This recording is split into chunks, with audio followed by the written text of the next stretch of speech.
Bonjour à vous tous, nous voilà de nouveau avec notre thème « Connais-toi toi-même ».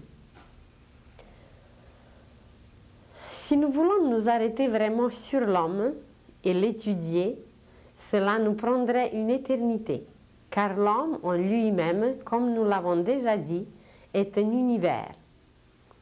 Mais pour nous approcher davantage envers cette étude extraordinaire, nous en parlons un peu, comme on parle aux enfants, comme on enseigne aux enfants, des choses quelquefois même voilées, des choses qu'on ne peut pas leur dire directement, mais on les enseigne par les images.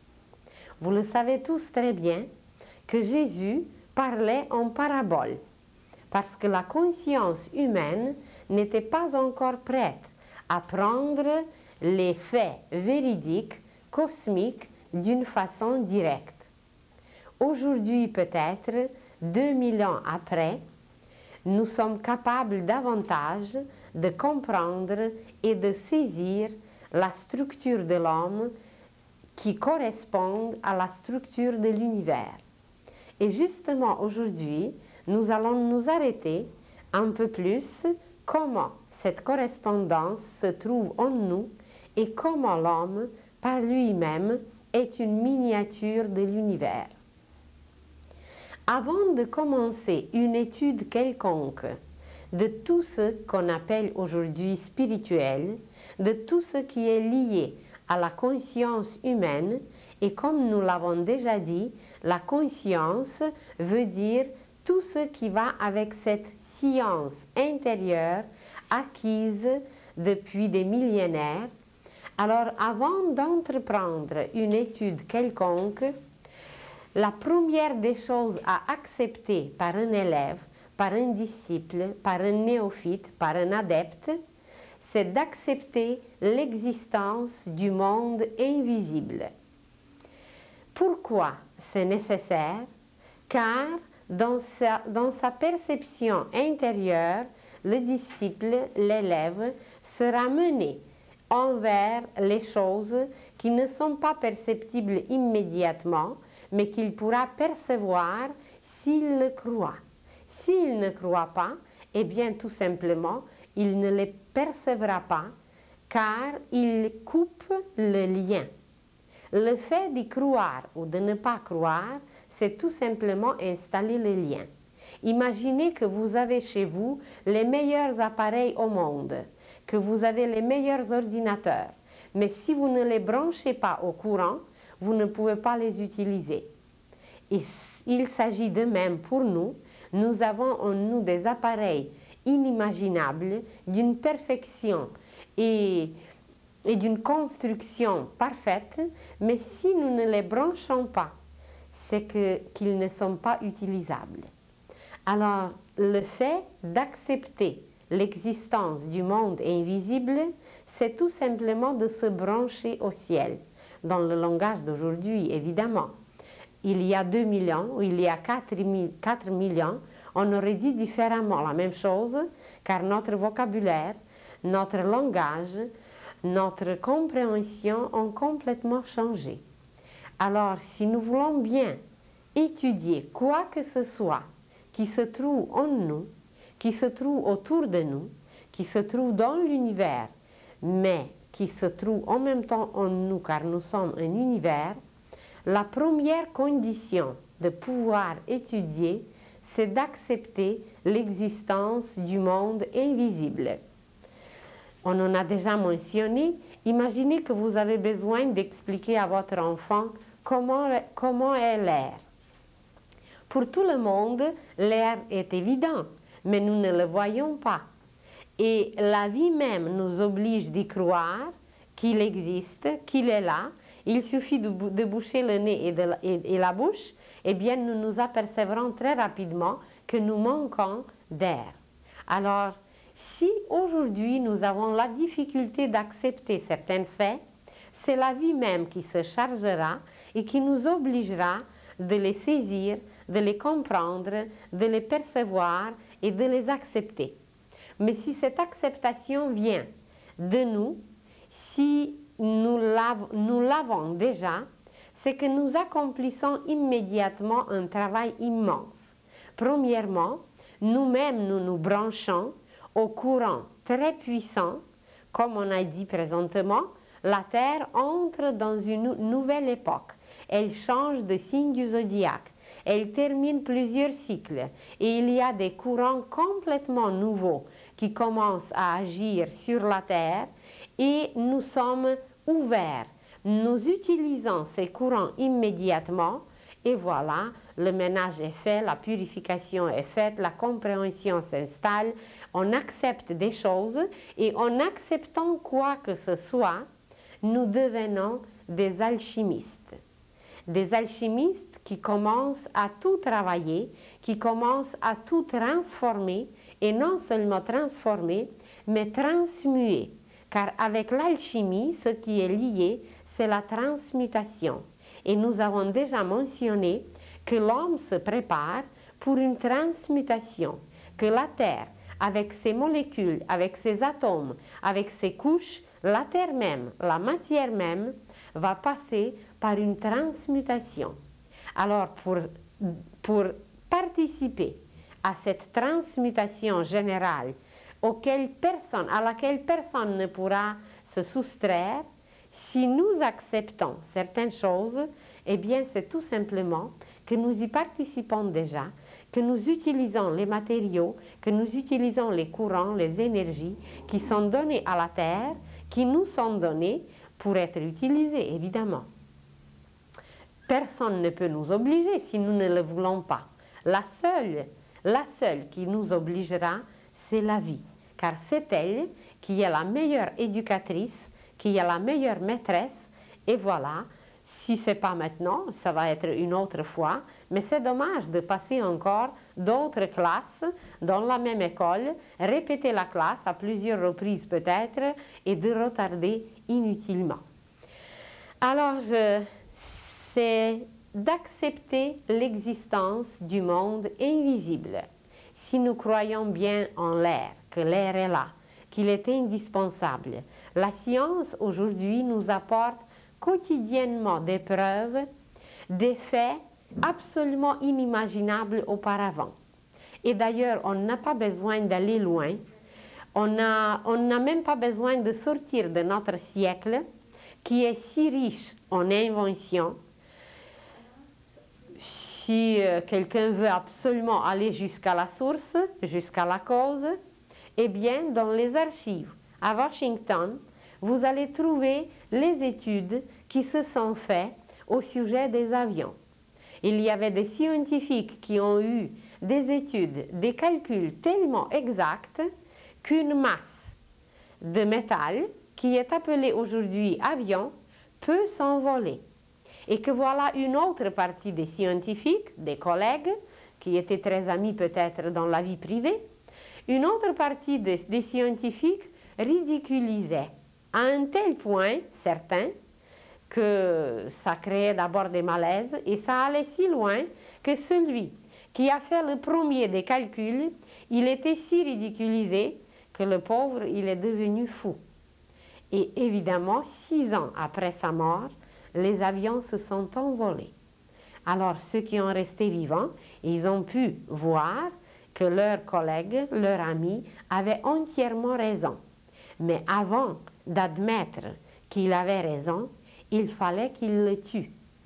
Et nous nous comportons très souvent d'une telle façon que nous tuons, nous nous coupons de la source avant d'accepter quelque chose, avant de participer à quelque chose et avant d'être immédiatement raisonnable. Il y a des sciences prodigieuses qui nous attendent et ces sciences sont à notre portée. Seulement, nos petites fenêtres, nos petites portes ne sont pas encore ouvertes. Imaginez que quelqu'un reste enfermé dans son appartement ou dans sa maison et il peut s'empoisonner des gaz ou quoi que ce soit dans sa maison qui fuit quelque part. Alors si les fenêtres et les portes étaient ouvertes, alors tout aurait été bien.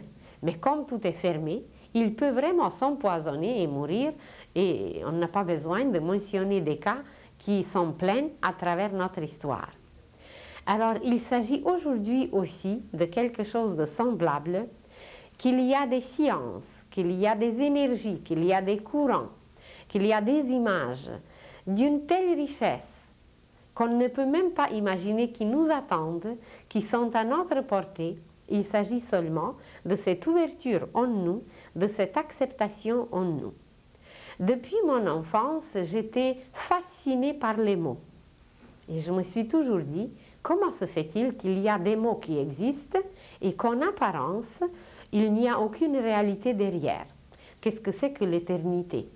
Qu'est-ce que c'est le temps? Qu'est-ce que c'est la foi? Qu'est-ce que c'est le courage? Qu'est-ce que c'est l'âme? Qu'est-ce que c'est Dieu? Comment se fait-il que ces mots existent? Et comme je viens de Russie, en Russie, il ne fallait jamais mentionner à l'école Dieu.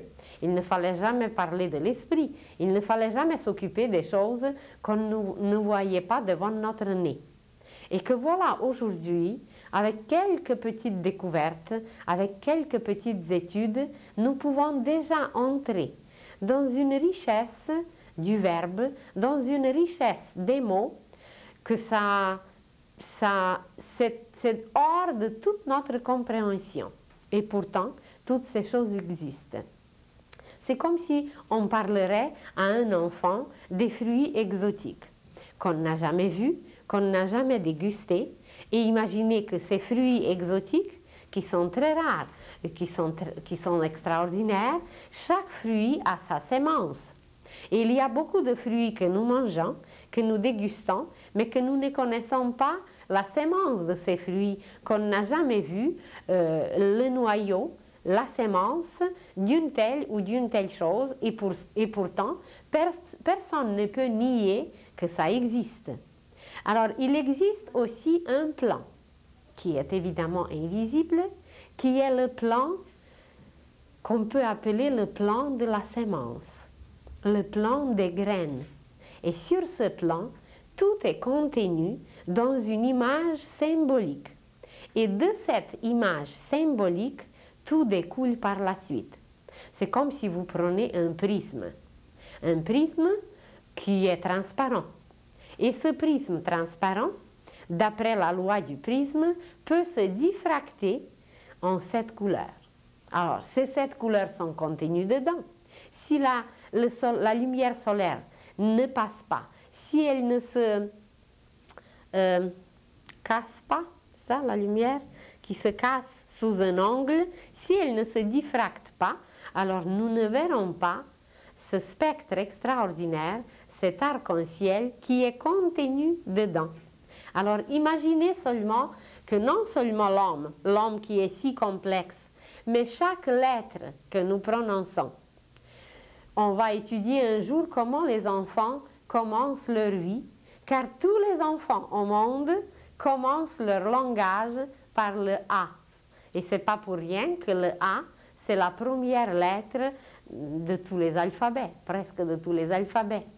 Mais on apprendra à étudier un enfant, des vrais psychologues futurs, ils vont savoir de quelle personne il s'agit seulement par la façon dont les enfants prononceront leur A, leur premier A.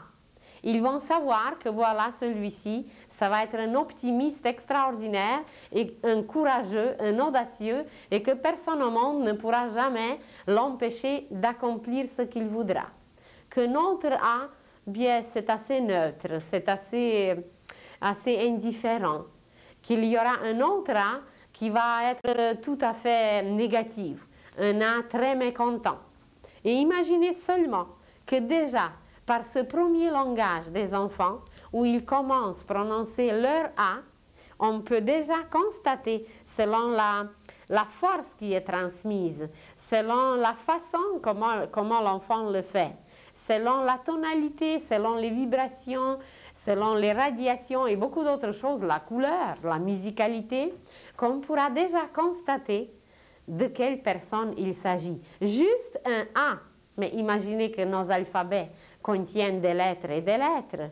Et ces lettres, ce sont des petits univers. c'est des mondes. M, c'est mer, c'est l'océan, l'océan-mer, c'est la matière. Toute la matière est contenue dans la lettre M. C'est la montagne, c'est beaucoup d'autres choses. Alors, juste une lettre, c'est déjà un monde. La façon de la prononcer, d'ailleurs la prononciation, c'est toute une science. Comment nous sommes capables d'exprimer, la clarté, d'exprimer clairement nos pensées.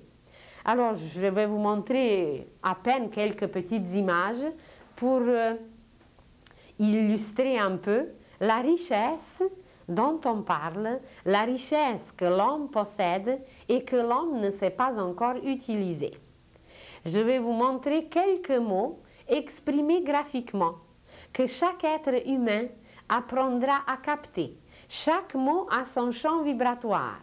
Et dans ce champ vibratoire, il y a une vitesse, il y a un rythme, il y a des couleurs, il y a évidemment la sonorité, la tonalité, la musique.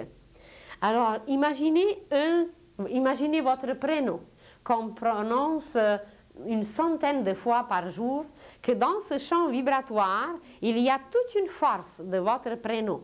Et il y a les prénoms qui sont bénéfiques, il y a les prénoms qui sont forts, il y a les prénoms qui sont plus faibles, il y a les prénoms qui nous lient au ciel, il y a les prénoms qui nous lient à la terre.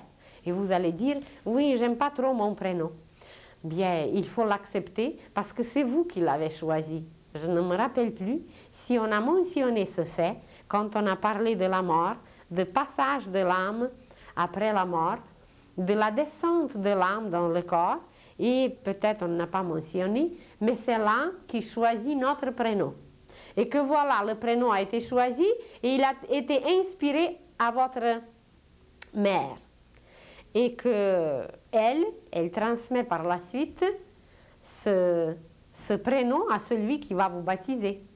Mais quelquefois, il arrive que la mère ou les parents ne captent pas directement, ne captent pas bien ce que l'âme a transmis. Et que les parents ont choisi un prénom, ils disent à la tante ou à celle qui va porter l'enfant à baptiser, bien vous allez lui donner ce prénom-là. Et que voilà, en route, la tante a oublié, et puis elle a donné tout à fait un autre prénom que votre âme lui a inspiré si les parents n'étaient pas capables à bien le capter. Alors, notre prénom, c'est aussi toute une science. Juste la petite partie dans les prénoms, elle, E-L, par exemple, Daniel, Emmanuel. Toute cette partie, elle peut être au commencement ou à la fin ou quelque part au milieu, elle veut dire Dieu. Dans la Bible, vous allez trouver beaucoup de prénoms qui terminent par elle. Ézéchiel, Raphaël, Daniel, Michael, Uriel, tous ces prénoms qui terminaient par E-L, ça veut dire Dieu. Alors imaginez la personne qui porte dans son prénom déjà Dieu. Quelle puissance ça lui donne. Il ne faut pas vous décourager si vous n'avez pas cette partie dans votre prénom. Vous avez d'autres choses. Vous avez des choses nécessaires pour vous. Je vous donne juste un exemple, un petit exemple de rien du tout. Marie, par exemple, il n'y a pas de cette partie en elle, dans son prénom, Marie. Mais Marie, elle commence par M, c'est la matière, c'est la réalisation, c'est purifier la matière et c'est de permettre au Christ de descendre en elle. Alors Marie, c'est une travailleuse parfaite. C'est celle qui est capable de tout préparer, de tout purifier, de tout faire. Alors il y a beaucoup d'autres noms qu'on étudiera un jour, mais je vais vous montrer seulement quelques exemples, quelques petites images qui expriment les mots. Et à travers ces images, il y a vraiment une étude à faire que les futurs linguistes, ou je ne sais pas comment on va les appeler, vont étudier quelque chose d'inimaginable, car ils vont entrer, ils vont pénétrer justement dans cette région de la sémence où tout se trouve condensé, synthétisé comme une image symbolique. Imaginez qu'à travers des siècles et des siècles, on nous parle de la foi. Il faut avoir la foi, il faut croire, d'ailleurs aujourd'hui même comme par hasard, Nous avons commencé par la même chose. Je vous dis qu'il faut croire que le monde invisible existe. Il faut croire que les anges nous aident. D'ailleurs, à la naissance, il y a 2 anges qui se placent immédiatement auprès de nous et qui nous accompagnent pendant toute notre vie. Alors, on ne les voit pas, mais ils sont là pareil. Alors, on a commencé aussi notre conférence qu'il faut croire, qu'il faut accepter l'existence du monde invisible, car de cette façon, nous nous lions à eux. Imaginez que quelqu'un vous dit « téléphone à ton ami et demande-lui ce que tu as besoin ». Et vous dites « non, il n'a pas de téléphone. Je ne crois pas qu'il a le téléphone, je ne lui téléphone pas ». Eh bien, il faut essayer. Si on vous donne quelquefois peut-être même le numéro de téléphone, alors il faut essayer. Et les choses que nous avons besoin, bien, on peut tout simplement demander si on croit, si on téléphone. Comment téléphoner, on en parlera prochainement. Alors, imaginez par exemple le mot « foi » exprimé graphiquement. Le mot « foi » exprimé graphiquement représente une fenêtre. Ça veut dire quelque chose qui s'ouvre en nous. Une fenêtre remplie de petits points roses, et ces points roses, plus notre foi grandit, plus les points grandissent, et ces petits points deviennent comme des pétales. Et comme notre foi est suffisamment grande, de ces petits pétales, de ces petits points, se forme une fleur qui ressemble le plus à une rose. Et nous parlerons une fois, qu'est-ce que c'est la rose? Qu'est-ce que c'est la couleur rose? Qu'est-ce que c'est les pétales? C'est encore toute une science. Mais aujourd'hui, juste pour s'arrêter un peu, alors, notre foi ouvre en nous une fenêtre et dans cette fenêtre, nous captons une énergie. Le rose, c'est le résumé, c'est le mélange des 2 principes, le principe masculin et le principe féminin. Le principe masculin, c'est blanc et le principe féminin, c'est rouge. Et quand nous mélangeons le blanc et le rouge, ça donne le rose qui est l'enfant. C'est un enfant. La rose est le symbole de l'amour et l'amour, évidemment, c'est le résultat de cette union des 2 principes, c'est le résultat visible. Alors nous formons dans nos propres fenêtres, et seul Dieu sait combien il y en a en nous, dans nos propres fenêtres, nous formons des roses, nous formons des bébés, nous formons des enfants où on a utilisé nos 2 principes, nos 2 polarités. Et ce n'est pas tout, car la fenêtre, elle est soutenue, elle est tenue par 4 oiseaux bleus. L'oiseau en lui-même, par lui-même, symbolise l'esprit. Et comme par hasard, dès que j'ai terminé mon illustration, ça fait déjà quelques années, j'étais toute surprise quand j'ai compté les plumes. Les plumes que vous voyez ici, il y en a 1, 2, 3, 4, 5, 6, 7. Jusqu'à la queue, la dernière, là, il y en a 7 d'un côté et 7 de l'autre côté. Et le 7, c'est le chiffre de la qualité, c'est le chiffre à travers lequel c'est des cycles évolutifs et c'est l'esprit réalisé dans la matière et beaucoup d'autres choses à travers 7. Ceux qui étudient les chiffres, ils connaissent la richesse des chiffres. Alors, la fenêtre est entretenue et gardée et pénétrée par les becs de ces 4 oiseaux. Et chacun de ces oiseaux, tout ce qui est 4, ça veut dire la réalisation dans la matière. Alors imaginez qu'à travers la foi, tout ce qui est lié à l'esprit par ces oiseaux peut se réaliser dans la matière. Nous l'attirons, nous captons l'énergie, nous l'amenons ici dans ce monde et nous l'utilisons, nous fonctionnons. C'est l'essence. C'est l'essence qui fait plein, qu'on fait plein et qu'on marche après. Et alors, ces 4 oiseaux expriment 4 sciences qui étaient au début de tout, qui étaient au début de l'éternité.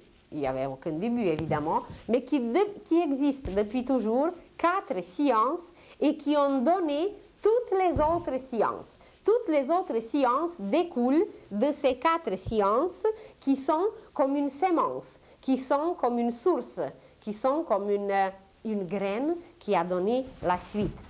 Toutes toutes les mathématiques, tout ce qui est lié au calcul, tout ce qui est lié à l'exactitude, tout ce qui est lié à la justesse, eh bien, c'est lié à la science des chiffres qui s'appelle la Kabbale.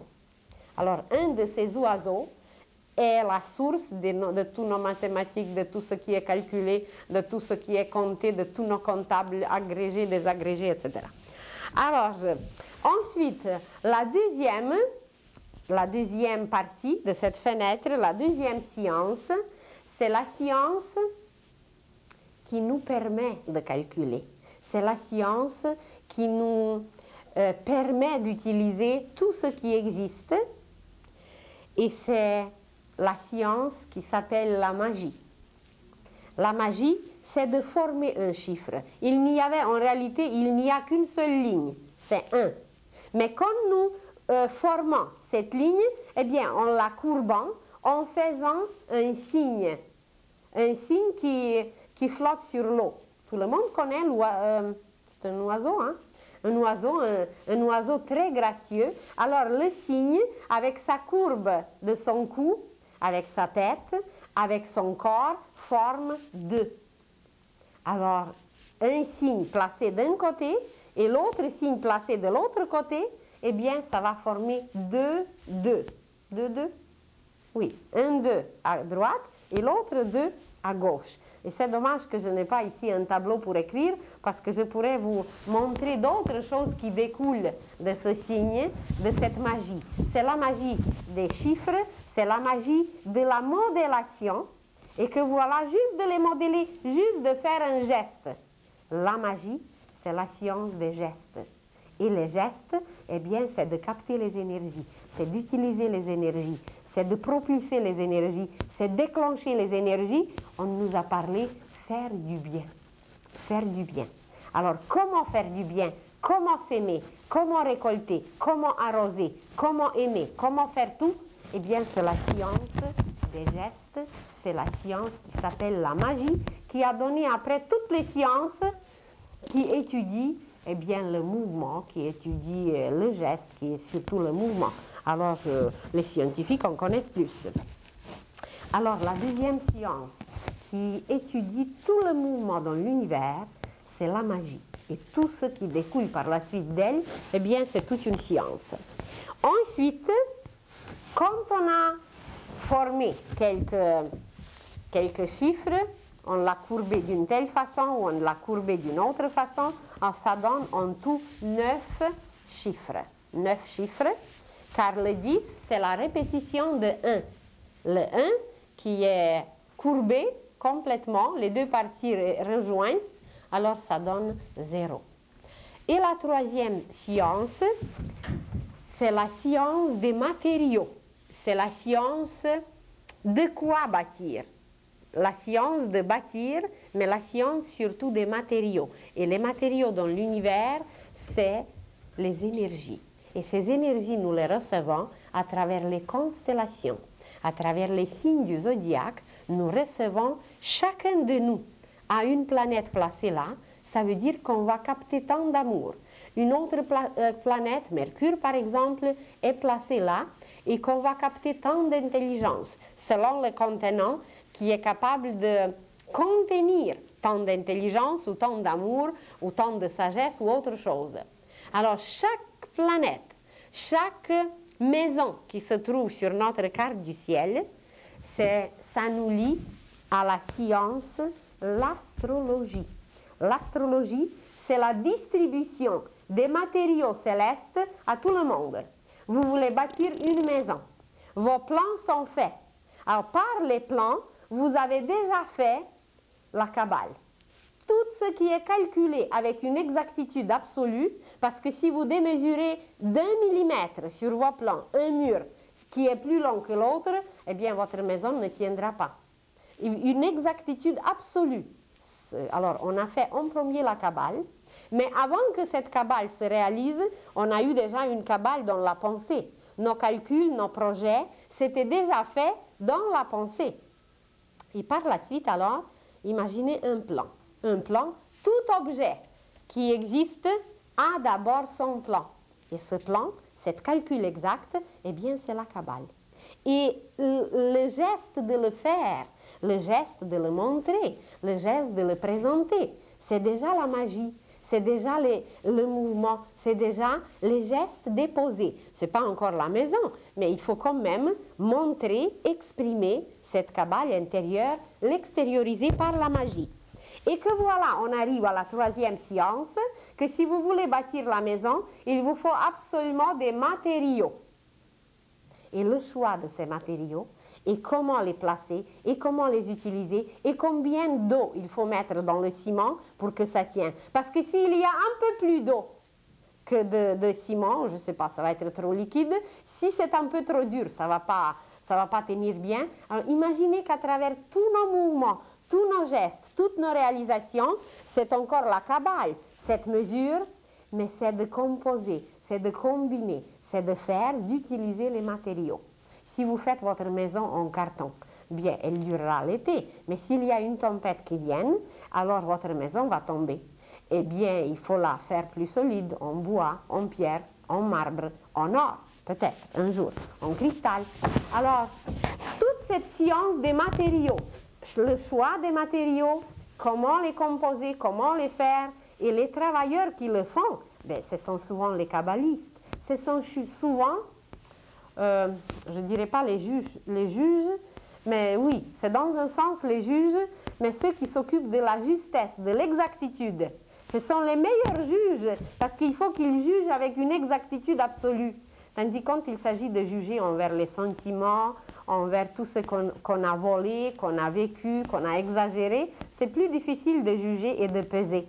Alors, ces travailleurs sont extraordinaires, parce qu'il faut qu'ils gardent toujours cette justice, cette justesse, cette exactitude à travers tous leurs gestes. Et imaginez, regardez seulement le mur de votre maison, comment il est lisse, comment il est bien fait. Il n'y a pas de bosses, il n'y a pas de protubérance, ça s'appelle, des bosses. Alors c'est tout bien fait, justement à cause de ces sciences qui nous permettent de l'accomplir. Alors la science des matériaux, au niveau cosmique évidemment, mais au niveau terrestre aussi, c'est l'astrologie. Parce que toutes les matières nous proviennent des astres. Nous croyons que les matières viennent de nous. On croit que l'or, eh bien, c'est une formation dans la Terre. C'est vrai, mais c'est l'énergie solaire condensée dans la Terre. Il y a beaucoup d'autres métaux qu'on va découvrir leur provenance et nous serons tout étonnés que chaque métal, que chaque pierre précieuse, que chaque chose a une liaison avec l'univers, avec les planètes, avec les constellations, et c'est leurs énergies que cette pierre précieuse ou ce métal a emmagasiné davantage. Et alors, quand on a eu des matériaux, quand la maison a été bâtie grâce à la magie, qu'est-ce qu'il nous reste à faire? C'est d'entretenir. Et entretenir, c'est l'alchimie. Et tout ce qui est entretien, tout ce qui entretient, ceux qui vident nos poubelles, ce sont des alchimistes extraordinaires parce qu'ils prennent les matières inutiles et puis ils les donnent à la terre pour qu'elle les transforme ou ils les brûlent, etc. C'est les premiers alchimistes. Imaginez quand ils sont en grève, surtout en été pendant 2 semaines, on s'aperçoit tout de suite que notre alchimie n'est pas au point. Alors, la 4e science qui a donné la naissance à tout ce qui est de transformer, à tout ce qui est d'entretenir, de transmuer, c'est l'alchimie. Et la chimie qu'on connaît si bien, eh bien, c'est un dérivé, c'est une branche, une petite branche de l'alchimie.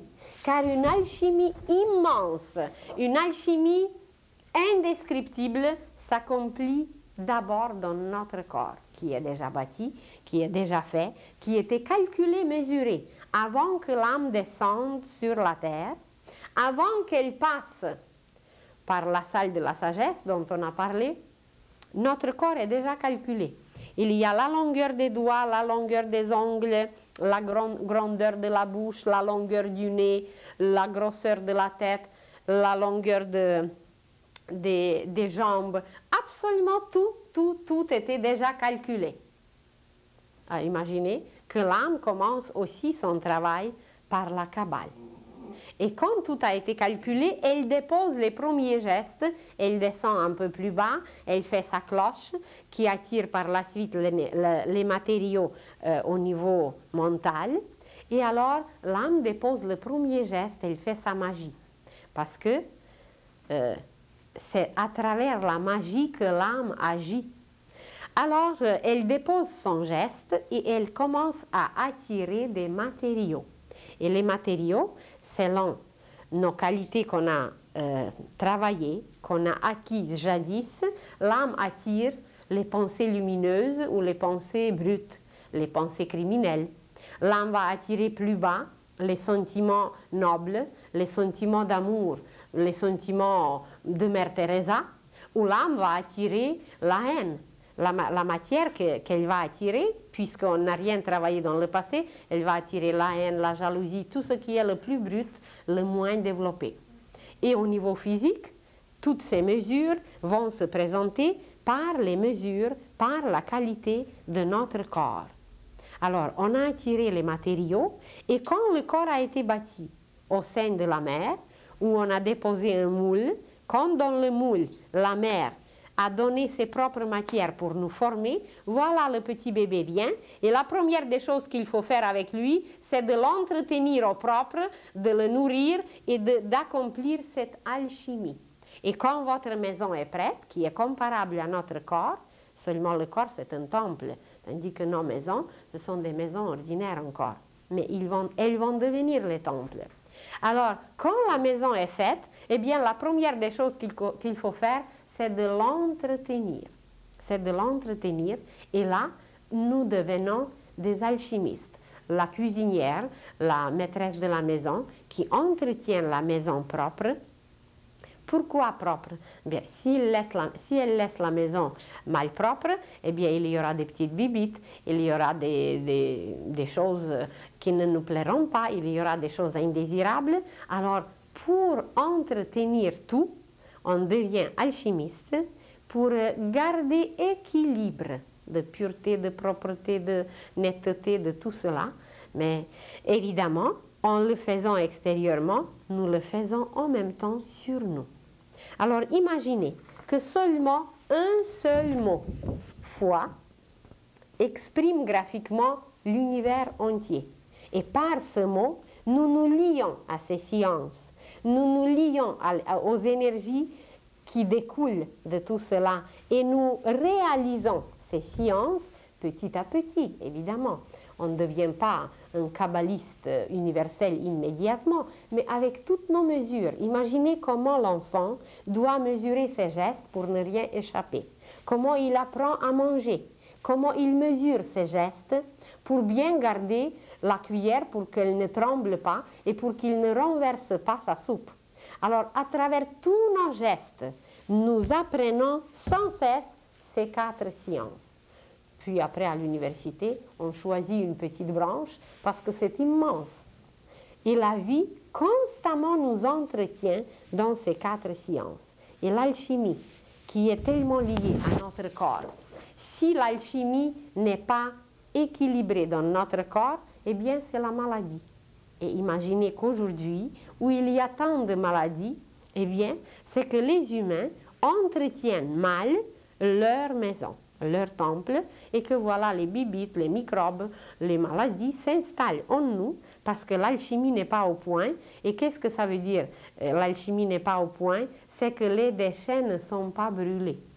Quand les déchets sont brûlés, quand il y a un remplacement valable, convenable des combustibles, eh bien, tout brûle bien, tout est brûlé au point, la circulation, la respiration, tous les systèmes fonctionnent bien, et que voilà, on est en bonne santé, on est émerveillé, on peut étudier, on peut se spiritualiser, on peut évoluer, on peut tout faire.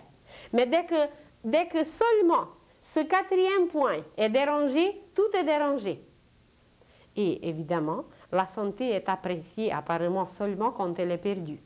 Autrement, c'est tellement évident, comme l'air. L'air est apprécié seulement quand on ne peut plus respirer. Autrement, il est tellement évident, il est tellement là, qu'on ne s'occupe pas de cela. Alors, c'était la foi. Oh, je ne vais pas vous parler si largement de chaque mot, juste de vous donner quelques exemples. Par exemple, la détente. Aujourd'hui, on parle beaucoup de la détente parce que vous savez qu'il y a la contraction, il y a la... Le contraire de la contraction, c'est quoi? La détente? La détente. Alors, imaginez la détente. Ça forme une fleur blanche qui a le petit cœur en or. Et ces pétales aussi, il y a 3 pétales d'un côté et 3 pétales de l'autre côté. Ces pétales sont séparés comme par des petits, par les fils aussi en or. En or. Et au-dessus de ces pétales, il y a une petite pluie des points aussi dorés. C'est vivant, c'est vibrant. Toutes ces images que je vous montre, c'est vivant. Dans le monde causal où on les capte, c'est d'une vitalité, c'est d'une lumière extraordinaire. C'est un reflet très faible sur le papier, ce que vous voyez, car ce qui est un doré assez douteux, parce que la couleur dorée s'applique mal au papier, alors cette couleur dorée, c'est une lumière vivante, c'est vivant. Et alors, une fleur qui est succédée par une autre, par une autre et par une autre. Et par cette détente, nous nous ouvrons comme ces fleurs et qu'il y a un courant qui pénètre et qu'il y a toute cette vibration dorée que nous exprimons par chacune de nos détentes. Alors, imaginez un être détendu, un être calme, un être gai, un être qui se laisse pénétrer par toutes ces puissances divines, par toutes ces énergies extraordinaires. Alors voilà, graphiquement exprimé, le mot seulement détente, eh bien, c'est une fleur blanche, ça veut dire la pureté. La couleur verte exprime l'équilibre, la croissance, l'espoir qui permet à pénétrer tout, à croître, à grandir. Et que voilà, toute cette lumière dorée qui vibre, qui scintille, bien c'est la sagesse divine, c'est la lumière, tout simplement. Alors, le mot détente. Le mot calme. Le mot calme est d'un bleu beaucoup plus beau, mais comme mon crayon feutre n'était pas au point, alors vous avez ce bleu-là, mais ceux qui ont la télévision en couleur, le fond bleu, mais transparent, un beau bleu ciel nuit, un ciel de nuit, alors ça représente l'image du calme. Et cette image du calme a une tige qui est composée des anneaux. Ces anneaux sont rejoints, sont ensemble, et ça fait vraiment un tronc, ça fait une tige. Et sur cette tige, ça crée un peu comme un arbre. Vous voyez autour 7 lunes. 7 lunes, et dans chaque lune, il y a un petit cœur, et la 7e lune, elle est blanche. Les autres lunes sont remplies, foncées, et la 7e lune, elle est blanche. Alors, on pourrait étudier pendant des années et des années et des années seulement le calme, car le calme est lié avec le repos pendant la nuit. Et c'est pour ça que c'est la lune, car c'est surtout la nuit. Regardez comment le corps, par une intelligence divine, par une intelligence cosmique, comment le corps garde son calme la nuit. On est endormi et puis rien ne nous dérange. Tandis que pendant le jour, il faut travailler cette vertu, il faut travailler cette qualité, il faut la cultiver. Et que probablement, puisque nous passons encore par cette polarité jour-nuit, puisque ce calme du corps et cette détente en même temps sont liés à la nuit, eh bien, c'est pour ça peut-être qu'il y a ces images de lune. Ensuite, il y a des pétales, des feuilles sur la tige, et ces pétales ressemblent aux yeux. Il y a toujours comme un œil au coin, mais en même temps, ce sont comme des petits soleils. Ça projette des radiations très puissante et que voilà, pendant le calme, évidemment, la feuille, c'est le symbole de vie, c'est le symbole de la vitalité, de la circulation. Dans un arbre, la vie circule à travers les feuilles. Et que voilà, nous nous rechargeons, nous nous régénérons, nous devenons ressuscités grâce à ce travail, à travers les feuilles que le calme représente, qui nous vivifient, qui nous transmettent sûrement une énergie solaire, puisqu'il y a ici des petits soleils, et que voilà, il y a ensuite 3 petits points qui correspondent à nos 3 corps, physique, sentimental et mental, et c'est surtout là qu'il faut se recharger. Ensuite, il y a des vibrations qui en découlent et qui sont liées encore aux autres petites lunes. Alors c'est toute une science d'étudier seulement un mot, parce que chaque mot en lui-même, bien, c'est une richesse, c'est un symbole inouï.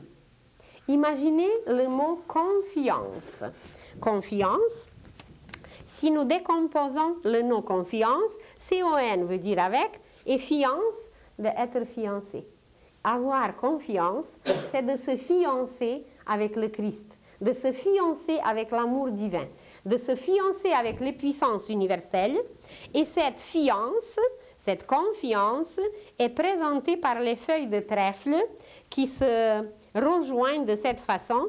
Alors malheureusement, mon papier n'était pas suffisamment grand, mais il y en a 49. Comme ça va en haut jusqu'au plafond.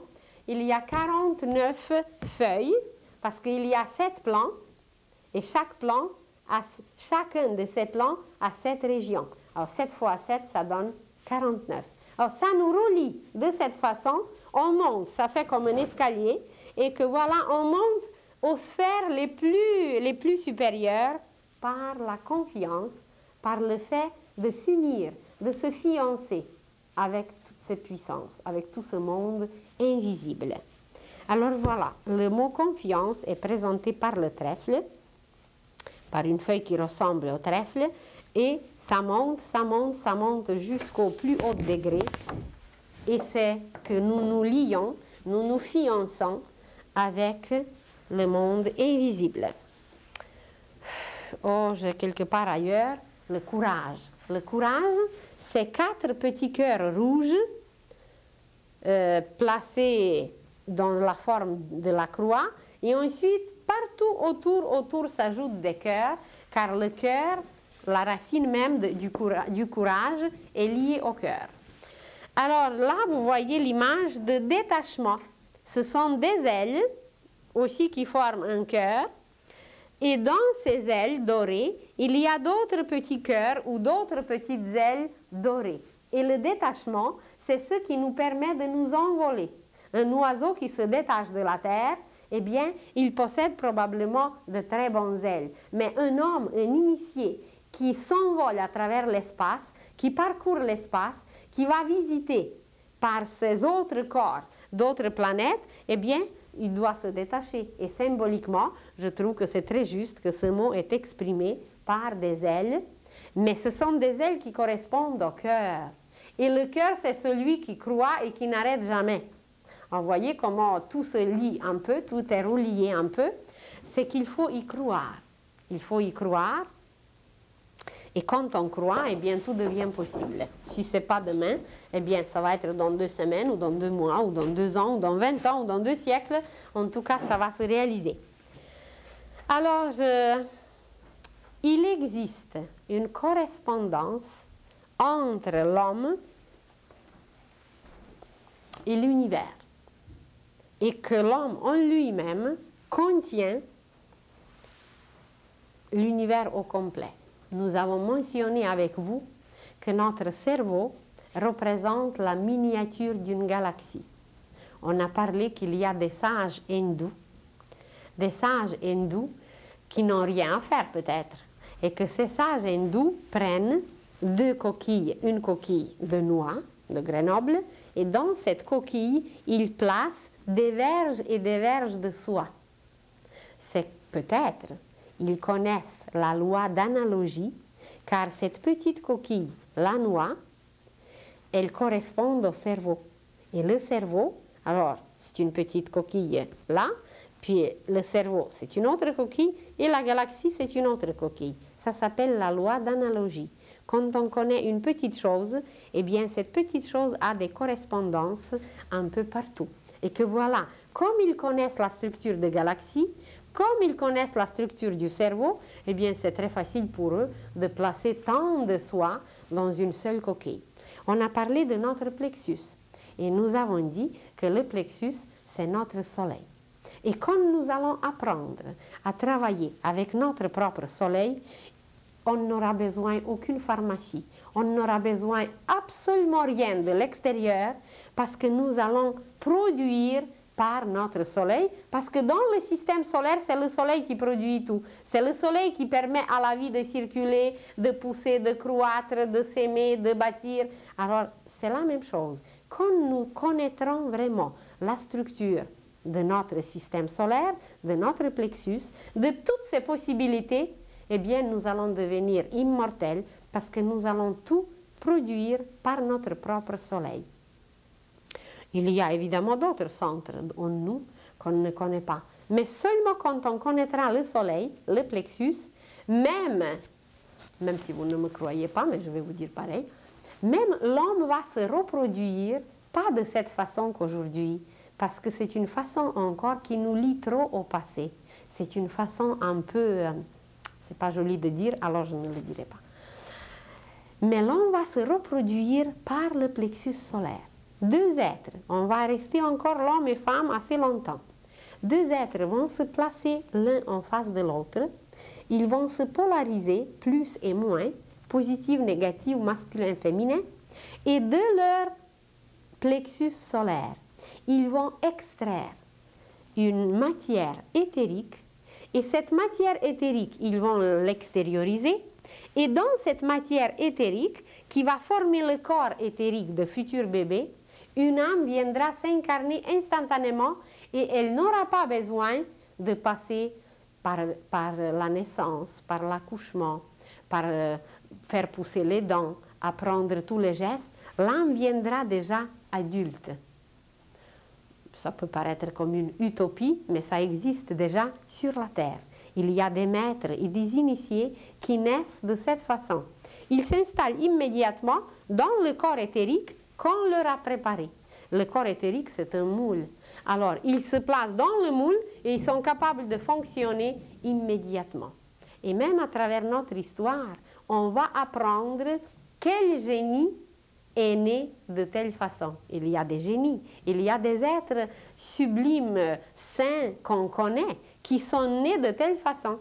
Mais on ne nous révèle pas tout, comme on ne dit pas aux enfants. L'enfant demande « Maman, comment je suis venue au monde ?» Et vous dites « Oh, on t'a trouvé dans le chou. » Alors, pour nous, c'est pareil. Il y a des choses qu'on ne nous révèle pas parce que la conscience n'était pas encore prête. Mais dès qu'elle va être prête, eh bien, il y a des merveilles et des merveilles à l'infini à appliquer, à accepter et à réaliser. Alors, voilà, l'homme a une correspondance absolue avec l'univers et l'image que vous voyez ici, eh bien, on va en parler la semaine prochaine beaucoup plus en détail parce que je crois qu'il nous reste quelques minutes seulement. L'image que vous voyez ici représente la structure de l'univers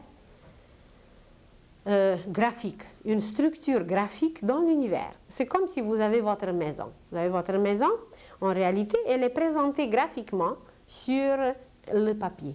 Alors, cette structure de l'univers s'appelle l'arbre de vie. Et ceux qui ont étudié la Kabbale, vous allez demander, mais qu'est-ce que c'est la Kabbale?